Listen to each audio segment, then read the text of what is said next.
देखिए अपन चर्चा कर रहे थे कौन सा टॉपिक, और लोक देवताओं में अपन ने सबसे पहले बात की थी किसकी, महावीरों की। उसके बाद पढ़े थे अपन ने राजस्थान के सबसे फेमस सबसे लोकप्रिय देवता कौन से थे, तेजा जी। अगली चर्चा करेंगे अपन इस पर, बोलो जो आप बोलोगे उसी का, देवनारायण जी। तो अगला टॉपिक है अपना, अगले लोक देवता है अपने देव नारायण जी। कौन है भाई, देव नारायण जी। पहले अपन बात करेंगे देव नारायण जी के बारे में सामान्य जानकारी की। देखो इनका जो जन्म है, जन्म हुआ था 1243। कब हुआ था, 1243 ईस्वी में। कहां पर हुआ था, तो आसिंद में। कहां पर, और आसिंद कौन से वाड़ा में, अपने भीलवाड़ा में। और जो जन्म हुआ था ना, वो हुआ था गुर्जर जाति में। कौन सी जाति में, गुर्जर जाति में, नागवंशीय। कौन से वंशीय, और वंश की बात करें तो वंश आता है अपना बगड़ावत। कौन सा आता है भाई, बगड़ावत वंश में। कौन से वंश में हुआ था, बगड़ावत वंश में हुआ था। इनका जो मूल नाम है, कौन सा नाम, मूल नाम है इनका उदय सिंह। कौन सा सिंह, उदय सिंह। इनके पिता का नाम मिलता है अपन को सवाई भोज। क्या नाम मिलता है भाई, सवाई भोज। इन्हें कहा जाता है सवाई भोजा। क्या कहा जाता है, सवाई भोजा। इनकी माता का नाम मिलता है सेठू बाई। कौन सी बाई, सेठू बाई। कौन सी बाई, सेठू बाई। इनके थे दादाजी। कौन से भाई, दादाजी। और दादाजी थे इनके टाइगर लोयन। कौन से भाई, टाइगर लोयन। उनका नाम मिलता है बाघ सिंह। क्या मिलता है, बाघ सिंह। इनकी जो सवारी थी घोड़ा, और घोड़े का नाम था लीला गरिया लीलागर। ठीक है ना, ठीक है। यानी कि इनकी सवारी क्या थी, घोड़ा, और घोड़े का नाम क्या मिलता है, लीलागर या लीलागर। इनके थी भाई एक लाड़ी। कौन सी भाई, पत्नी का नाम क्या था, पीपल दे। कौन सी दे, पीपल दे। और जो पीपल दे थी ना, वो अपने धार, कहाँ की रहने वाली थी, धार। और धार पड़ता है अपने मध्य प्रदेश में। कहाँ पर पड़ता है, मध्य प्रदेश में। और मध्य प्रदेश के राजा थे जिनका नाम था जय सिंह। कौन सा सिंह, जय सिंह की क्या थी, पुत्री थी। क्या थी, पुत्री थी। यानी कि इनकी पत्नी का नाम क्या था, पीपल दे। और पीपल दे धार मध्य प्रदेश के राजा जय सिंह की क्या थी भाई, पुत्री थी। इनके संतानें कौन थी भाई, संतान थी इनके बाला और बाली। क्या नाम था, बाला और बाली। और इनके थे बेस्ट फ्रेंड। कौन थे भाई, बेस्ट फ्रेंड। बेस्ट फ्रेंड का नाम मिलता है इनके माकड़ जी। क्या नाम मिलता है, माकड़ जी। क्या नाम मिलता है, माकड़ जी। इसके बाद देखो इनके क्या मिलते हैं, कुछ उपनाम। कौन से नाम, उपनाम। इन्हें कहा जाता है विष्णु के, और विष्णु के अवतार दूसरे कौन थे अपने, पहले कौन थे, गोगा जी। विष्णु का अवतार गोगा जी को भी कहा जाता है, और विष्णु का अवतार देवनारायण को भी कहा जाता है। इन्हें कहा जाता है राज्य क्रांति का जनक। किसका जनक, राज्य क्रांति का जनक। इन्हें कहा जाता है आयुर्वेद के ज्ञाता। क्या कहा जाता है, आयुर्वेद के ज्ञाता। इन्हें कहा जाता है राणा सांगा के, किसके, राणा सांगा के आराध्य देव। किसके, राणा सांगा के आराध्य देव। और इनको ही कहा जाता है गुर्जर जाति के। कौन सी जाति के, गुर्जर जाति के आराध्य देव। ये कोई सामान्य जानकारी किसके बारे में, देवनारायण जी के बारे में। जन्म की बात करें तो कब हुआ था, कहाँ पर हुआ था, और डोंगरी की बात करें तो मालासर डोंगरी पर। कहाँ पर, मालासर डोंगरी पर आसिंद भीलवाड़ा में। कौन सी जाति में हुआ था, और गुर्जर जाति के कौन से वंश में, नागवंशीय बगड़ावत वंश में। मूल नाम क्या मिलता है? उदेशी। पिता का नाम सवाई भोज या सवाई भोजा। माता का नाम सेठूबाई। दादाजी कौन थे? बाघ सिंह। और इनकी सवारी क्या थी? घोड़े का नाम क्या था? लीलागर या लीलागर। पत्नी कौन थी? कहाँ की रहने वाली थी? और इसके पिता का नाम क्या था? जयसिंह। संतान कौन थी? बाला और बाली। और बेस्ट फ्रेंड कौन थे? उपनामों की बात करें तो इन्हें क्या कहा जाता है? राज्य कार्तिका, आयुर्वेद के, के, गुर्जर जाति के क्या माने जाते हैं? देखो अब देवनारायण जी का जो मुख्य मंदिर बना हुआ है ना, वो मुख्य मंदिर है अपने मालासर डूंगरी। कौन सी डूंगरी? मालासर डूंगरी। और जो ये मालासर डूंगरी बनी हुई है वो बनी हुई है अपने आसिंद में। कहाँ पर बनी हुई है? और आसिंद कौन से बाड़ा में? भील बाड़ा में। अब जो ये मालासर डूंगरी वाले मंदिर को सवाई भोज क्या कहा जाता है? सवाई भोज या सवाई भोजा मंदिर भी कहा जाता है। क्या कहा जाता है? सवाई भोज या सवाई भोजा मंदिर भी कहा जाता है। इसके अलावा सुनो, देवनारायण जी का जो पूजा स्थल है क्या है भाई? पूजा स्थल। वो पूजा स्थल कहलाता है गोठ दड़ावता। क्या कहलाता है? गोठ दड़ावता कहलाता है। और यहाँ पर देवनारायण जी के जो मंदिर में है वहां पर बड़ी ईंट की क्या होती है? पूजा होती है।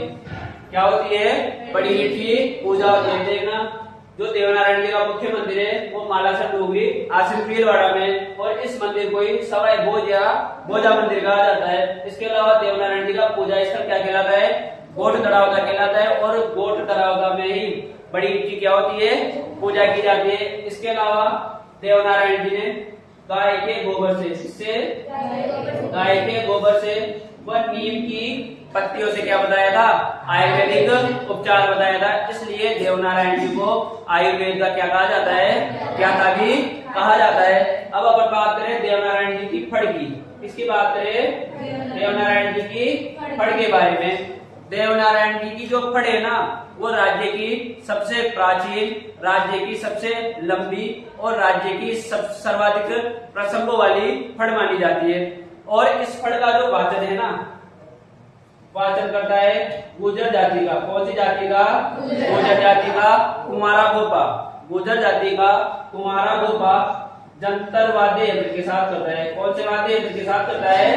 जंतर वाद्य यंत्र के साथ करता है। अब देखो वाद्य यंत्र यदि अपन रिपीट करें, बाबूजी की फड़ का वाचन रावणता वाद्य यंत्र के साथ, गोगा जी की फड़ का वाचन नेहरू वाद्य यंत्र के साथ, रामदेव जी की फड़ का वाचन रावणता वाद्य यंत्र के साथ, और देवनारायण जी की फड़ का वाचन जंतर वाद्य यंत्र के साथ किया जाता है। सुनना, देवनारायण जी की जो फड़ है वह राज्य की सबसे प्राचीन, राज्य की सबसे लंबी, सर्वाधिक प्रसंग वाली फड़ मानी जाती है। और इस फड़ का जो वाचन है ना, वो रोजाना एक पर इसका यदि वाचन किया जाता है ना, तो इसका जो वाचन है वो कितने माह में पूरा होता है? 6 माह में पूरा होता है। और एक पैर में कितने घंटे होते हैं? 3 घंटे होते हैं। यानी कि देवनारायण जी की फड़ डेली 3 घंटे बांधी जाती है ना, तो वो पूरी कितने दिनों में होती है? 6 महीने में होती है। कितने महीने में होती है? 6 महीने में होती है। इसके अलावा देवनारायण जी की फड़ पर सन 1992 में, कब? सन 1992 में 5 रुपए का, कितने रुपए का? 5 रुपए का डाक टिकट जारी हुआ था। कितने रुपए का डाक टिकट जारी हुआ था? 5 रुपए का डाक टिकट जारी हुआ था। और ये जो देवनारायण जी के डाक टिकट जारी हुआ था ना, यही क्या है? राजस्थान की, कहाँ की? राजस्थान की सबसे छोटी फड़ मानी जाती है। अब बताओ, राजस्थान की सबसे बड़ी फड़ कौन सी है? किसकी है? और राजस्थान की सबसे छोटी फड़ किसकी है? देवनारायण जी की है। क्योंकि जो डाक टिकट जारी किया ना, वो फड़ के ऊपर ही किया था। अब डाक टिकट की जो साइज होती है वो इतनी सी होती है, तो सबसे छोटी फड़ भी किसकी मानी गई है? देवनारायण जी की मानी गई है। और इस फड़ में जो भोपी होती है ना, कौन होती है भाई? भोपी। उस भोपी का जो किरदार है ना, वो पुरुष ही निभाता है भाई। कौन निभाता है? पुरुष ही निभाता है। तो बताओ ये किसके बारे में चर्चा की अपन ने? फड़ के बारे में। सबसे पहले तो फड़ का जो वाचन है कौन सी जाति का? गुर्जर जाति। कौन सा भोपा? कुमारा भोपा। कौन से वाद्य यंत्र के साथ? जंतर वाद्य यंत्र के साथ करता है। और भोपी का किरदार कौन निभाता है? पुरुष निभाता है। राजस्थान की सबसे बड़ी फड़ और सबसे छोटी फड़ देवनारायण की। डाक टिकट कब जारी हुआ था? कितने रुपए का हुआ था? 5 रुपए का हुआ था। इसके अलावा सन आता है 1290। कौन सा सन आता है भाई? 1290। 1290 में देवमाली। कौन सी माली? देवमाली। और ये कौन से वर में है? ब्यावर में। कौन से वर में है भाई? ब्यावर में। सन 1290 ईस्वी में देवमाली ब्यावर में देवनारायण जी क्या हुई थी? निर्माण की प्राप्ति हुई थी। किसकी प्राप्ति हुई थी? निर्माण की प्राप्ति हुई थी। और इस देवमाली को वर्तमान में बगड़ावतों का क्या कहा जाता है? गांव कहा जाता है।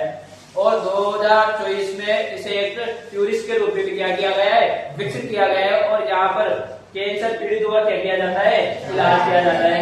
तो देवनारायण जी को निर्माण की प्राप्ति 1290 में कहाँ पर? देवमाली ब्यावर में। और क्या हुई थी? निर्माण की प्राप्ति हुई थी। ठीक है ना? ये सामान्य जानकारी किसके बारे में? देवनारायण जी के बारे में। इसके अलावा तो देवनारायण जी का मेला है। किसका मेला? देवनारायण जी का जो मेला है ना वो लगता है भाद्रपद माह की शुक्ल पक्ष की सप्तमी को। कब लगता है? भाद्रपद माह की शुक्ल पक्ष की सप्तमी को, जिसे अपन बोलते हैं मायसात्र। क्या बोलते हैं भाई? मायसात्र। वो कब आती है? भाद्रपद माह की शुक्ल पक्ष की सप्तमी को। कहाँ पर लगता है? आसिन भीलवाड़ा में। कहाँ पर लगता है? आसिन भीलवाड़ा में लगता है। समझ गए ना? तो और इस दिन गुर्जर जाति के जो लोग हैं वो तो न तो दूध बेचते हैं और न ही दही जमाते हैं। समझ गए? समझ गए ना? तो ये सामान्य चर्चा हुई किसकी? देवनारायण जी के बारे में। इसके अलावा देवनारायण जी की जो उपदेश है ना, क्या है भाई? उपदेश। वो उपदेश संकलित है देव जी की बात में। किसकी बात में? देव जी की बात में संकलित है। यानी कि देवनारायण जी के जो उपदेश लिखे हुए हैं ना वो देव जी की बात में लिखे हुए हैं। इसके अलावा बगड़ावत महागाथा या महाभारत की जो रचना है ना वो की थी लक्ष्मी कुमारी चूडावत ने। किसने की थी? लक्ष्मी कुमारी चूडावत ने। और लक्ष्मी कुमारी चूडावत ने ही बाबू जी के ऊपर एक ग्रंथ लिखा था। कौन बताएगा? खड़ा करो। बाबू जी बात। शाबाश। इसके अलावा देवनारायण जी के अन्य मंदिरों के बारे में बात करें।